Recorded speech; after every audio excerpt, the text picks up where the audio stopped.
Nyota, maeneo Putushu, Aset, Sakchat, Waya, Sakmet, Bas.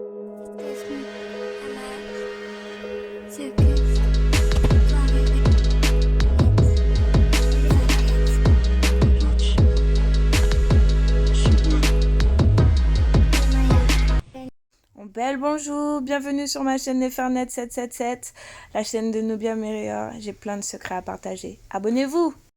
Beauté, comment allez-vous? J'espère que vous portez bien. C'est Nubia Meria qui vous parle. Mary Sebanebou, votre enseignante, votre professeur bien-aimé. Et aujourd'hui, je vais vous parler de la position du lotus et du principe divin qui est associé à la position du lotus selon une perspective kamite, c'est-à-dire ancestrale. C'est parti. La perspective des ancêtres concernant la fleur de lotus, et vous voyez sur les images particulièrement le lotus bleu, qui est une nucifera. Bon, je sais pas le terme latin parce que ça m'intéresse pas plus que ça. Donc cette fleur, en fait, pourquoi elle a été choisie par les ancêtres et pourquoi on l'associe quelque part au... C'est une position du yoga, mais c'est une position du yoga qui est une des positions phares. C'est une des positions où, si on doit méditer, on se met dans la position du lotus, n'est-ce pas? Donc pourquoi cette position a-t-elle été choisie? Il faut commencer à la base. Vous allez voir, j'ai mis beaucoup de mes illustrations illustrations artificielles. Je ne compte pas persévérer dans ce sens, mais c'est pour avoir un maximum d'images gratuites qui puissent quand même être agréables à regarder et impactantes. J'ai quand même un point de vue assez particulier sur l'utilisation de ces énergies-là. J'en parlerai certainement dans une autre vidéo. Chaque chose en son temps. Donc voilà. Alors, ce que je tiens à dire sur cette position, c'est qu'il s'agit d'une position phare quand il s'agit de méditer, de se connecter à sa spiritualité, de découvrir le contentement profond, de se relier à sa voix intérieure, de se réancrer à la nature et bien plus. Et de se reconnecter à ses guides, à ses ancêtres, à tout ce en quoi vous croyez, et donc du coup à la source cosmique, à ce que certains appellent Dieu. Voilà, bon, voilà, le suprême, le divin, le tout suprême, enfin, je sais pas quel terme vous allez utiliser pour désigner en fait ce dont nous sommes tous issus. Voilà, bon. Je vous laisse le nommer tel que vous le souhaitez, ou la, ou le la nommé, parce que pour moi il est androgyne, et du coup il n'y a pas de patriarcalisme qui fait pencher les mœurs vers le masculin d'abord, c'est au-delà de tout ça. Enfin bref, c'est une matriarche qui parle, c'est loin d'être un avis féministe, n'est-ce pas? Mais ce que je tenais à dire, c'est que du coup, cette position a énormément de bienfaits. Pourquoi a-t-elle été choisie? Pourquoi est-elle associée au lotus? Et du coup, pourquoi je vais vous introduire maintenant Nefertum? Les ancêtres étaient très attentifs à la nature, au cosmos, aux plantes, aux animaux, et ils tiraient des enseignements de tout. En fait, si on devait parler en termes modernes, enfin en termes actuels, on pourrait dire que c'était des chamans, on pourrait dire que c'était des animistes, des vitalistes. Si vous ne savez pas ce que c'est, je vous invite à chercher sur... peu importe, cherchez, vous allez trouver. Et en gros, ils ont observé le lotus. Et la fleur de lotus, donc, c'est une fleur qui sort de la boue. Et limite, plus il y a de la boue, et plus elle est radieuse, elle va surgir au-dessus de la boue et elle va être là, tel un soleil, avec sa beauté, son intensité et son parfum. Et donc, ils l'ont associé à ce concept de dualité, ce concept de sortant un peu de l'énergie féminine qui est la boue, parce que c'est associé à l'énergie féminine, la boue, bah oui, les eaux profondes, les eaux primordiales, tout ça. Et ben, de ce concept du lait, du noir, du sombre, voilà, surgit quelque chose de lumineux, de beau, qui sent bon, comme parfait. Et du coup, ils l'ont associé à l'énergie du soleil. Parce que c'est comme si cette fleur, elle transcende les ténèbres, elle surgit du néant et elle irradie de sa beauté, de son parfum, elle nous pénètre de toute son énergie. Ils ont eu cette extrême sensibilité et du coup, ils en ont fait une emblème d'une certaine façon. J'aime pas nécessairement les mots que j'utilise, mais bon, à défaut, j'utilise du français. Bon, donc en gros, c'est ça qu'il faut retenir. Et il y avait les 3 principes. Donc le principe de Ra, qui par le mouvement de Ptah est né du Noun. Alors le Noun, c'est un peu, en traduction anglaise, on appelle ça la nonne. C'est assez ironique, je trouve. Mais en fait, c'est les eaux primordiales, c'est le néant, enfin ce qui est appelé le néant dans les sociétés occidentales, mais qui n'est pas le néant, en fait, c'est le commencement, avant le commencement, on va dire ça comme ça. Et pour moi, ça démarre avec l'élément eau. Donc pour moi, l'eau est l'élément mère, père, peu importe, de tout.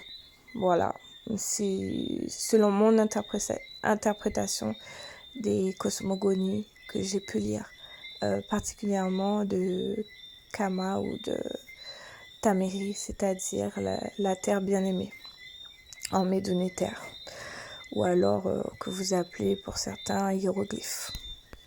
Donc vis-à-vis de cette compréhension profonde, de cette extra-sensibilité à leur paysage, au monde dans lequel ils vivent, les ancêtres ont associé la fleur du lotus, le soleil, Ra, au lion, à l'énergie de l'animal du lion. Pourquoi je dis ça? Parce que ils ont choisi donc comme principe divin et non un dieu, ça n'est pas un dieu, il ne s'agit pas de polythéisme, ils l'ont associé à Nefertem, qui on peut appeler Neferatum, Atum, qui est Atumra, ok, donc le principe divin mais qui est associé au soleil,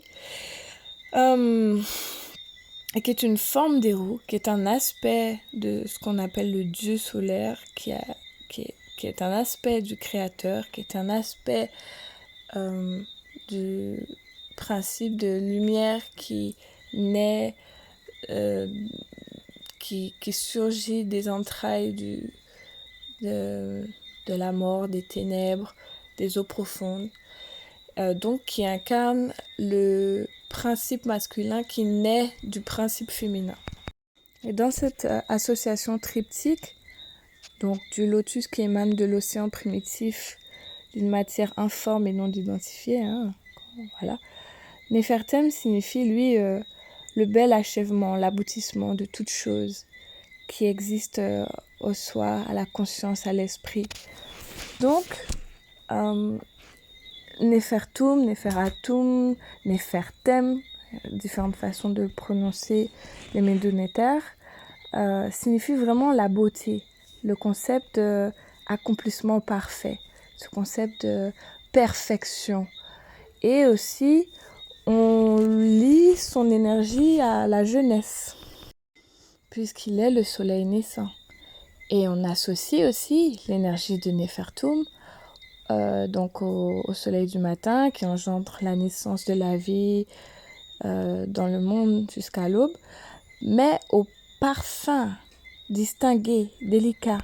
Il y a même des fresques des ancêtres qui nous montrent une fiole de parfum à côté de Néfertum et qui vraiment illustre que cet enfant divin de beauté avec sa tête de lion, qui est aussi représenté comme un bel homme noir avec donc ses locks ou ses cheveux de noir et ses grands yeux, de grands yeux, le regard brillant, une fleur de lotus et un tiet à côté de lui. Là, vous avez l'illustration du tiet. Donc, pour moi, c'est clairement son lien à Seth, à Sata, celle qu'on va appeler par la suite Isis, parce que c'est son nœud. Néfertum qui est représenté comme vraiment très très beau, est également associé donc à la Renaissance, puisque il renaît à chaque lever du soleil et meurt à chaque coucher du soleil pour renaître à nouveau le lendemain, et avec toujours ce merveilleux parfum qui le représente, et ce concept de dualité qu'on aime bien reprendre dans les sociétés occidentales, où en fait du lait, du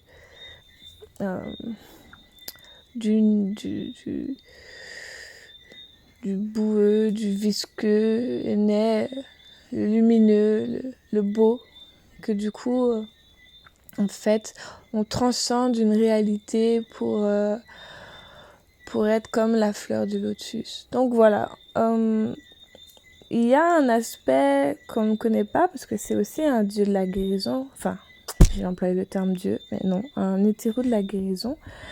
Et comment il opérait, donc déjà par le fait qu'il avait le côté beau, le côté méditatif, le côté contemplatif, le côté du contentement intérieur profond, la connexion profonde à ses origines, ses racines bien ancrées et sa façon exaltée d'apparaître au monde et donc de briller de sa lumière, de son énergie luminescent. Et du coup, quel est le principe? Et là, vraiment, je vais vous donner un secret. Attention, tenez-vous prêts. C'est un secret très puissant, surtout dans l'ère actuelle dans laquelle nous sommes. Et c'est un secret qui est encore très puissant et qui permet de retrouver du coup son pouvoir et son harmonie. C'est un secret qu'on évite de trop donner, bien sûr, parce que ça serait dérangeant que tout le monde puisse être pleinement soi, éveillé, connecté au monde, compréhensif de sa vraie nature qui est cosmique avant tout, vu que voilà, nous venons du tout. Enfin bref, donc il est l'enfant Néfertem, associé au soleil, associé au lion, associé au lotus, pointe un doigt vers sa bouche qui symbolise la conscience divine qui s'exprime sous forme de son. Et à travers ses vibrations et son intention, il amène la formation de matière, donc ce qu'on appellera l'océan primitif, en forme, la création. Donc, de cet enfant divin, parce qu'on aime bien le représenter comme étant jeune, je le répète, qui émane de l'océan primitif, en fait, il va prononcer des paroles qui vont alimenter son énergie. Et c'est comme si aussi ce doigt pointé vers lui dans cette position du lotus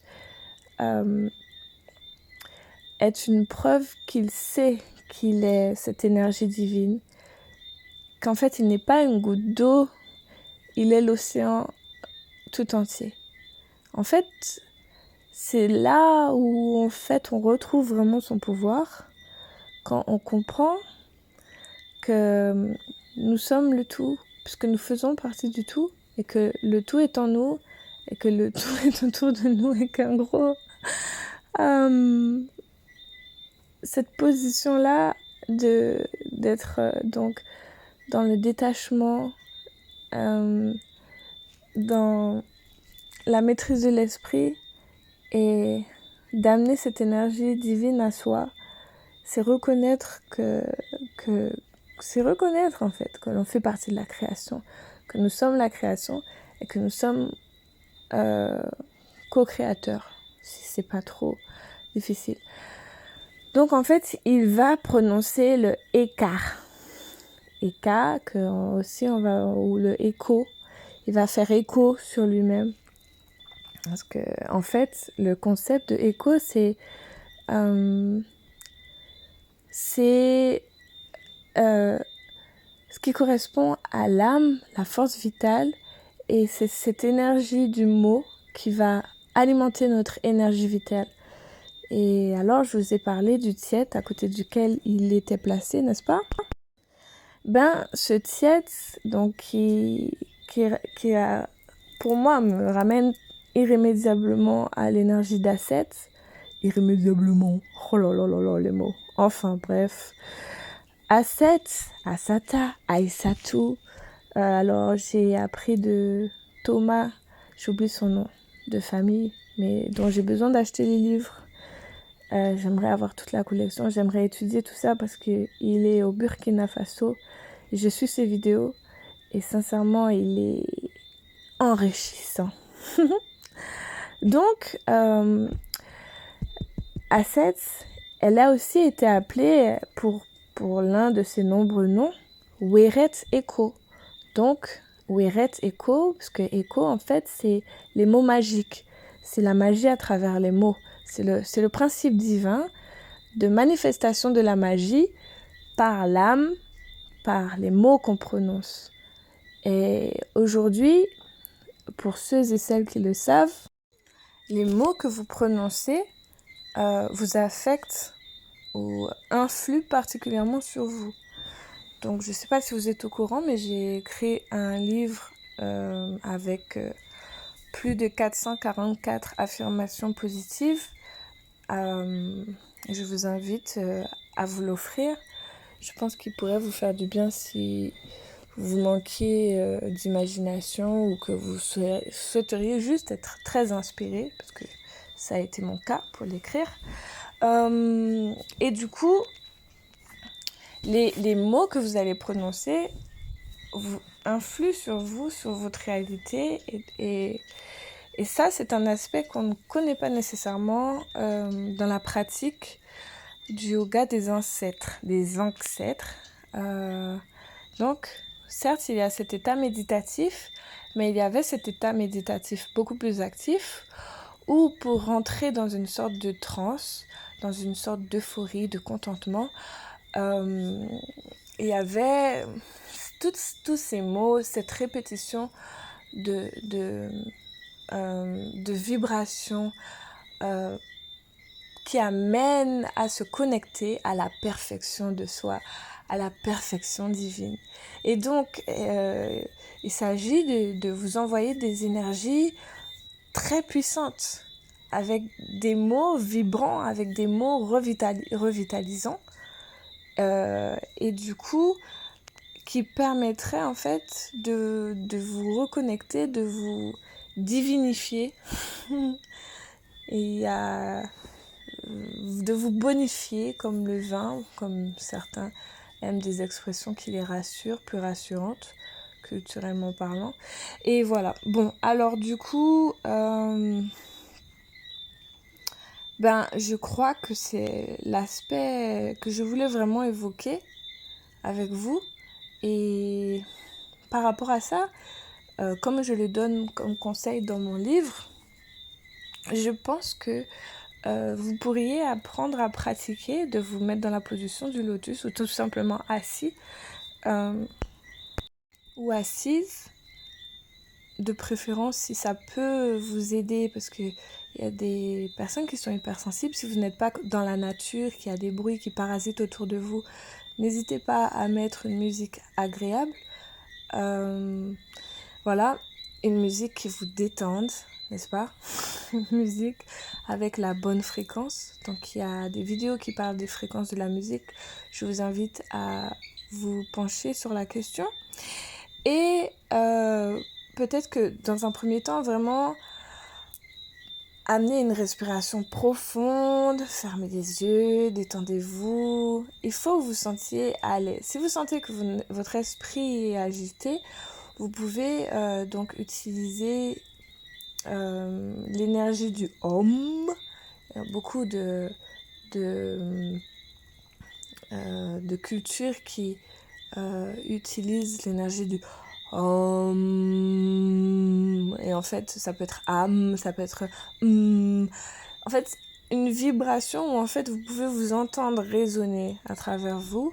Vous pouvez donc du coup l'amener sur, je sais pas, 1 minute, 2 minutes, histoire de bien détendre vos muscles, votre système nerveux, empêcher votre mental d'interférer, parce que c'est très important, et de vous sentir vous planter,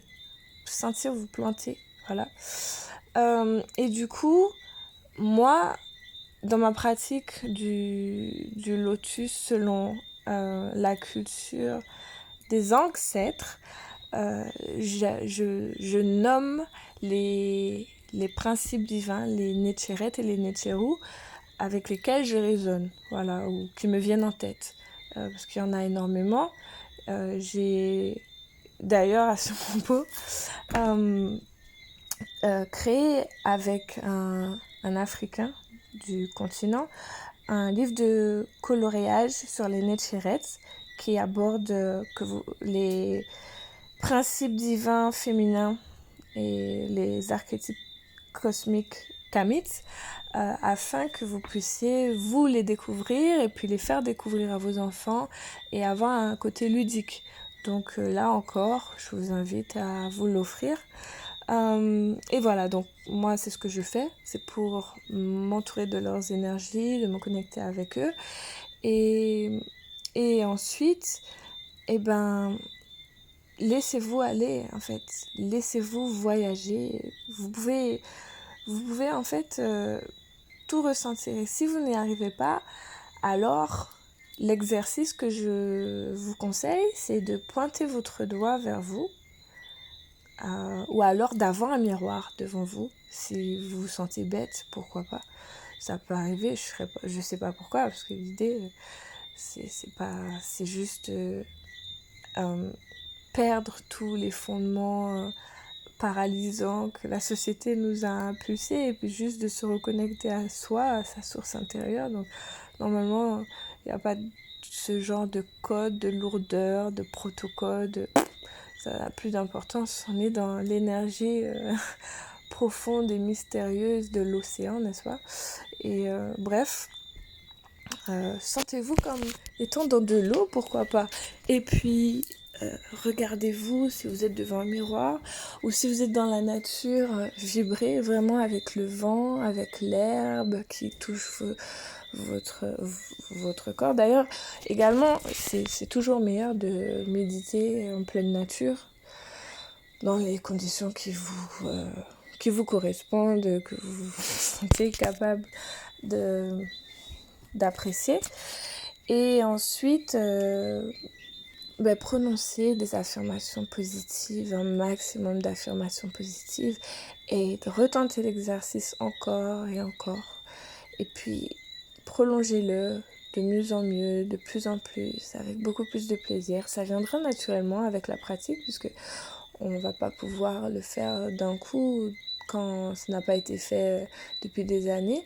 Et l'idée, en fait, c'est d'amener votre ancrage pour permettre une puissante et magnifique connexion de l'esprit, et d'être dans l'énergie de Nefertum, c'est-à-dire dans la perfection divine qui vous permettra d'accepter qui vous êtes dans ce monde d'imperfection qui s'accepte.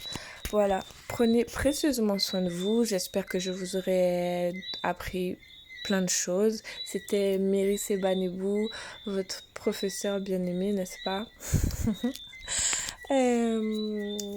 Et puis, n'hésitez pas à liker, partager cette vidéo, n'est-ce pas? C'est le concept de YouTube. Et ensuite, vous pouvez également aller sur mon Instagram, Nubia Merior, découvrir les posts que je fais. N'hésitez pas à me poser des questions, je serai ravie de vous répondre quand je suis connectée, parce que je ne suis pas tout le temps, justement. Je suis en mode connecté, pas connecté, connecté.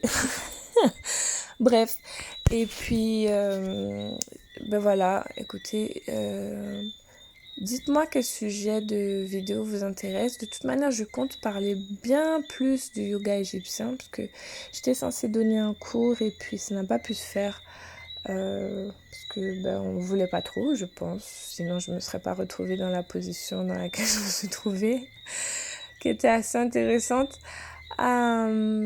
Bref, et puis du coup je ferai en sorte de réexaucer, réanimer, revivifier ces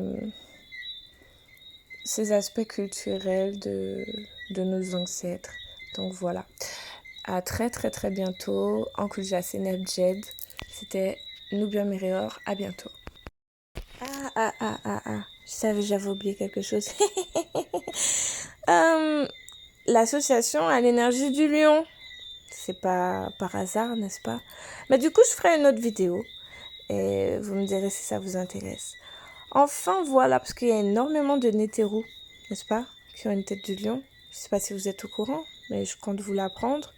De Nétérou et de Nétchéret. Parce qu'on aime bien dire que oui, les femmes... elles doivent faire ça, ça, ça, pas comme les hommes. Pourtant, j'ai quand même... je souhaite en parler selon mon interprétation et ma compréhension profonde. Et puis bon, après, à chacun de ressentir tel qu'il le souhaite. Mais c'est intéressant de voir. Donc du coup, peut-être que je parlerai de l'image du lion. Mais retenez bien qu'on a utilisé l'image du lion pour Nefertum, le beau, le parfait accompli. Voilà, l'aspect de la jeunesse. Et du coup, je ferai aussi quelques comparaisons avec nos sociétés actuelles qui aiment bien parler donc du soleil avec un enfant et qui parfois sur le dos d'un lion. Alors je pense que c'est ça, ou alors sur le dos d'un cheval, parce que bien sûr il fallait un peu cacher tout ça. Donc on a utilisé l'image du cheval, mais je pense que voilà. Et en fait c'est l'aspect jeune, c'est l'aspect solaire, c'est l'aspect heureux, c'est l'aspect joyeux, rayonnant. Enfin bref. Donc ça sera pour ma prochaine vidéo. Allez, je m'en vais. À plus tard. Bye. Eres